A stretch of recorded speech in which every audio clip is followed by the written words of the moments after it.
오늘 우리가 주목해 볼 대목은 40절이에요.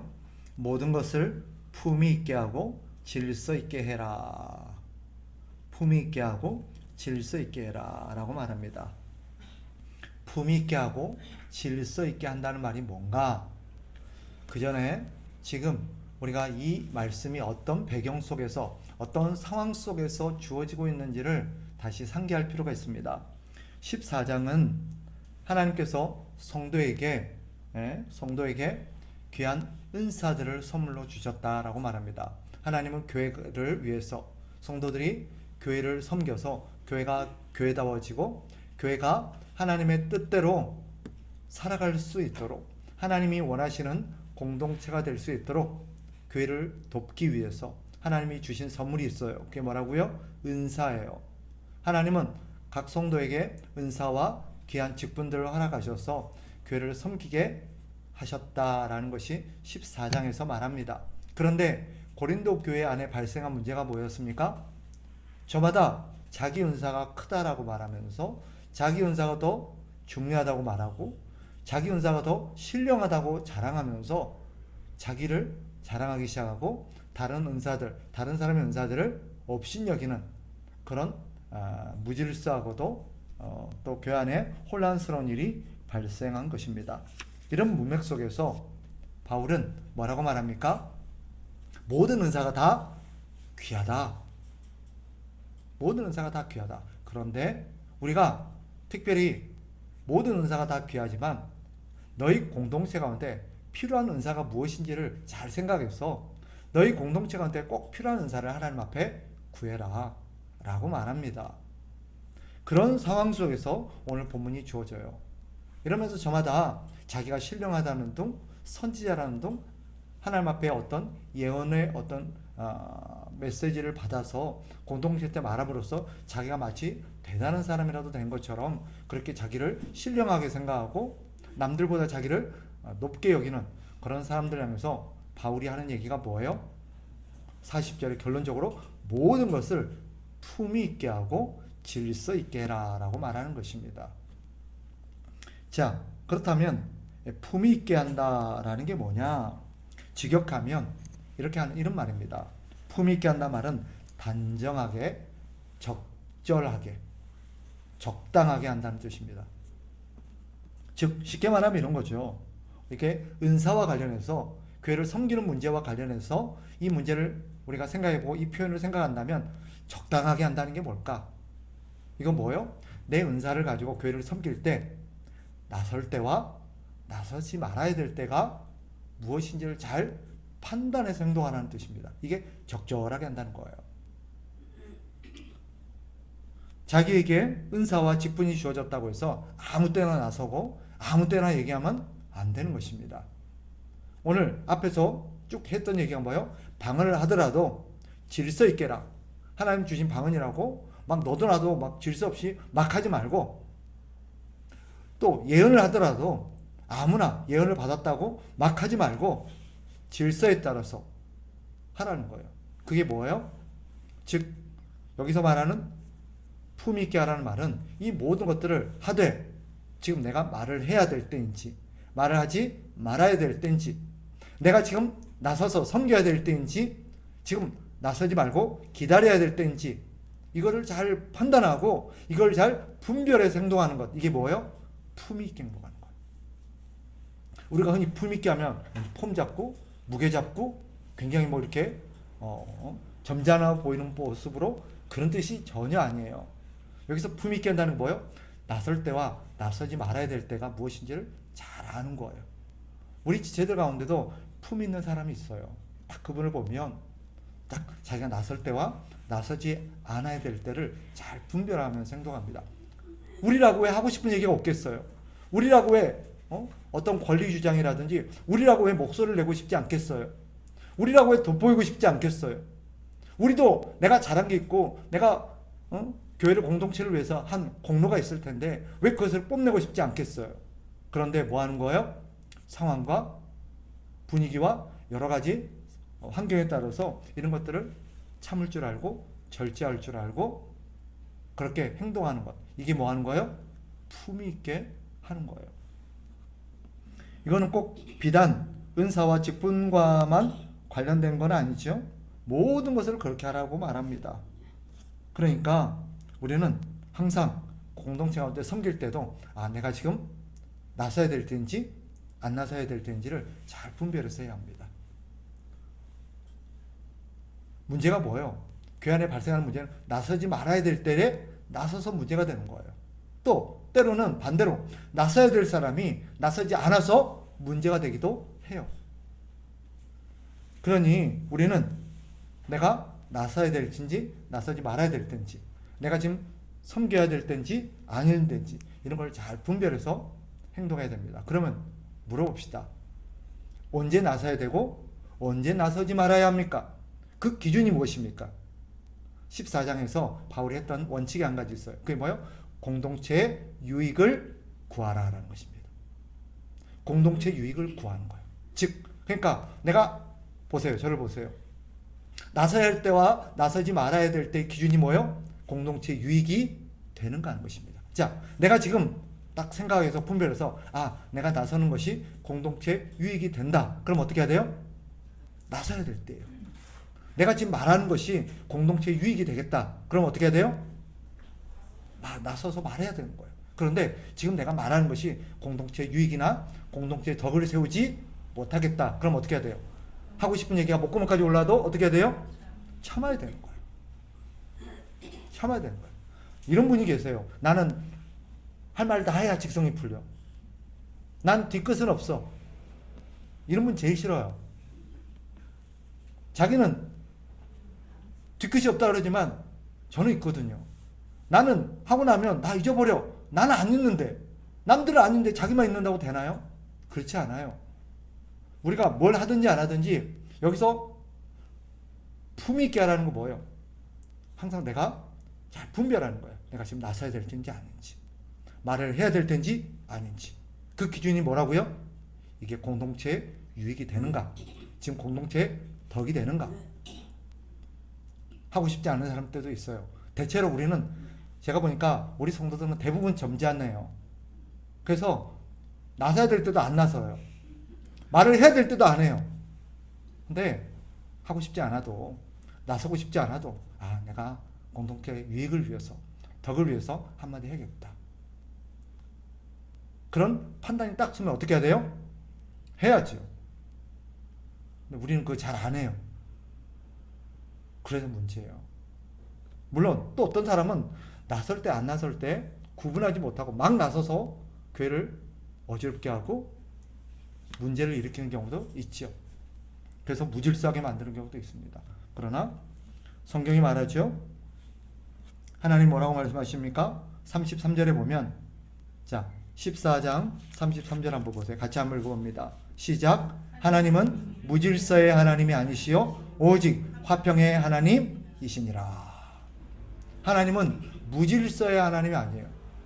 그러면 무질서의 반대가 뭐예요? 질서요. 근데 여기 질서라고 되어 있어요? 화평이라고 되어 있죠. 무슨 말인지 아시겠어요? 질서가 뭐예요? 공동체를 화목하게 하고 평안하게 하고 서로가 다 뭐 하는 거예요? 이게 질서예요. 교회가 화목해지는 거, 화평한 거, 이것이 질서예요. 질서랍시고 막 잡는데 이것 때문에 교회가 화평하지 않고 교회가 갈라지고 분열되면 그건 질서가 아니에요. 성경에 말하는 질서는 뭐예요? 공동체가 화목해지는 거예요. 그러면 질서 있게 한다는 표현이 있죠. 품 있게 하고 질서 있게 해라 라고 되어 있어요. 여기서 말하는 질서는 뭐냐? 여기서 말하는 질서는 쉽게 말하면 이런 것입니다. 바른 원칙과 바른 방법으로 행한다는 뜻이에요. 여기서 말하는 질서는, 자, 너 첫 번째 하고 그 다음 두 번째 하고 이렇게 순서를 줄 세운다는 뜻이 아니에요. 여기서 말하는 질서는 그런 뜻이 아니에요. 뭐라고요?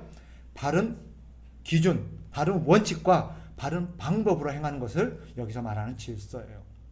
너희는 질서 있게 해라. 이런 거예요. 바른 원칙을 갖고 해라. 또 바른 원칙을 갖고 하되 바른 방법으로 해라. 이게 질서예요. 바울이 말하죠. 그러면 물어볼 수 있어요. 바른 원칙이 뭐예요? 바른 방법이 뭐예요? 바울이 말합니다. 그게 뭐예요? 하나님의 말씀이에요. 하나님의 말씀. 우리가 아까 읽었죠. 37절에 보면 이렇게 말합니다. 만일 누구든지 자기를 선지자나 혹은 신령한 자로 생각하거든 내가 너희에게 편지하는 이 글이 주의 명령인 줄 알라. 즉 무슨 말일까요? 바울이 이 얘기를 하는 의도가 뭐예요? 지금 내가 너희에게 하고 있는 말은 내 개인적인 의견이 아니다. 무슨 말이에요? 하나님의 말씀이다. 하나님이 나에게 주신 말씀이고 너희에게 전하라고 하신 말씀이다. 그러니 너희가 니네 생각이 있고 니네 주장이 있겠지만 니네가 잘났다고 생각하고 니네가 더 많이 안다고 생각하고 니네가 더 경험이 많다고 생각할지 모르지만 지금 내가 하고 있는 얘기는 내 의견이 아니라 뭐다? 하나님의 말씀이다. 그러니 뭘 하든 안 하든 이렇게 하든 저렇게 하든 어떻게 하라는 거예요? 하나님의 말씀대로 하라는 거예요. 이게 뭐예요? 질서 있게 하는 거예요. 사람들이 이 사람은 이 얘기하고 저 사람은 저 얘기할 수 있어요. 이 사람은 이렇게 하자 말할 수 있고 저 사람은 저렇게 하자 말할 수 있어요. 그런데 의견이 다 한결같이 같고 통일되면 감사하죠. 그런데 우리 의견이라는 것이 항상 같을까요? 다를 때가 있어요. 다를 때가 있단 말이에요. 그럼 어떻게 해야 돼요? 누구 의견을 따라야 돼요? 목소리 큰 사람 의견을 따라야 됩니까? 교회 오래 다닌 사람 의견을 따라야 됩니까? 그럼요. 목사님 의견 따라야죠. 그죠? 맞죠? 네. 아니에요. 성경 어디에 목사님의 의견을 따르라고 되어 있어요? 아니에요. 뭘 기준으로 삼아야 돼요? 하나님의 말씀. 목사님이 이렇게 하자 그래도 목사님의 얘기가 쭉 들어보니까 성경과 달라요. 성경 말씀에 어긋나요. 그럼 어떻게 해야 돼요? 그걸 따르면 안 되는 거예요. 그러나 오늘 바울이 하는 얘기가 뭐예요? 하나님의 말씀이래요. 바울이 하고 있는 얘기는 하나님의 말씀을 받아서 전달한 거예요. 마찬가지예요. 그러면 바울의 말이 하나님의 말씀이면 어떻게 해야 돼요? 바울의 말을 따라야 되는 거예요. 우리 기준은 하나님의 말씀이에요. 따라서 바른 원칙과 바른 기준을 가지고 바른 방법을 한다는 것은 사람들의 의견을 내려놓고 사람들의 생각을 내려놓고 교회는 오직 하나님의 말씀을 기준 삼아서 말씀대로 모든 것들을 처리해 나가고 행해야 된다라는 것을 말하는 것입니다. 여러분, 선지자가 누구죠? 선지자가 뭐 하는 사람이에요? 하나님의 사람이에요. 하나님의 말씀을 전달하는 사람을 선지자라고 그래요. 그죠? 자, 신령한 자는 어떤 사람입니까? 신령한 자. 신령한 자는 성령의 사람을 말해요. 성령의 다스림과 성령의 인도를 받는 사람을 여기서 말하는 신령한 사람이라고 말하는 거예요. 그러면 이 하나님의 사람, 선지자하고 신령한 자하고 공통점이 있어요. 뭘까요? 둘 다 공통점이 있어요. 하나님의 말씀에 순종한다는 것입니다. 오늘 바울이 말해요. 37절에서 뭐라고 그래요? 자기를 선지자나 혹은 신령한 자로 생각하거든. 자기 스스로가 나는 선지자야, 나는 신령한 자라고 자칭 자기를 그렇게 생각하는 사람이 있거든. 네가 진짜 신령한 자인지 네가 진짜 선지자인지 뭘로 알 수 있다는 거예요? 하나님의 말씀에 순종하는 여부를 알 수 있다는 거예요. 자기가 자칭 선지자라고 말하는데 말씀과는 다르게 행동해요. 자기는 영적인 사람이라고 말하는데 성경과는 거리가 있어요. 그럼 그 사람 진짜일까요? 가짜예요. 바울이 하는 말이 뭐예요? 너희가 진짜 신령한 자라면, 너희가 진짜 선지자라면 너희는 하나님의 말씀에 순종하는 것이 마땅하다는 거예요. 그러니까 우리 가운데 다행히 그런 사람은 안 계십니다만은 어느 교회는 이런 분이 있어요.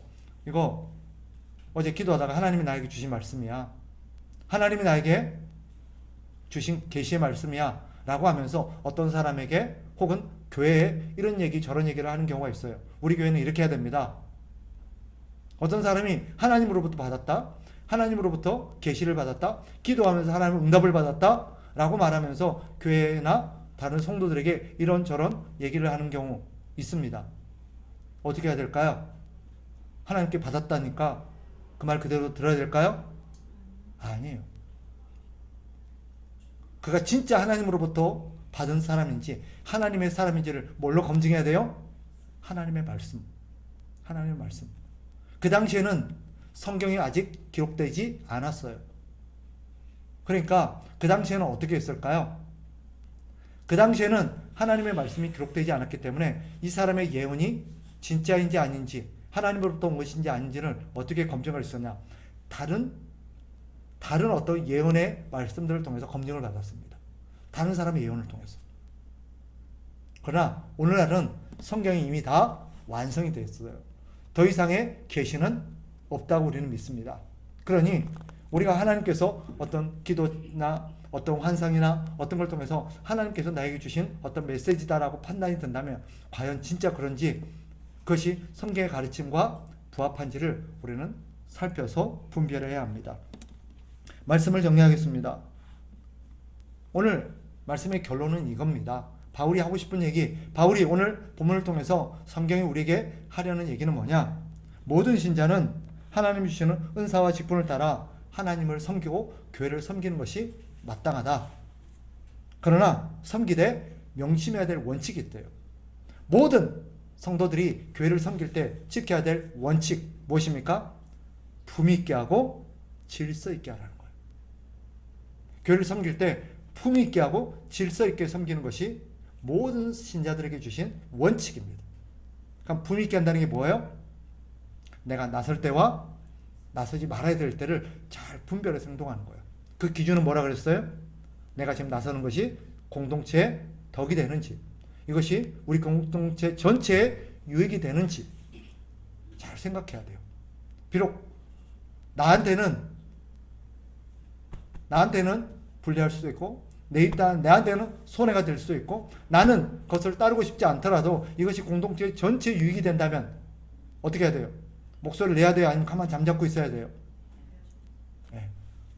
내가 말하려는 것이 공동체 유익이 된다면 기꺼이 우리는 목소리를 내서 말씀을 해야 됩니다.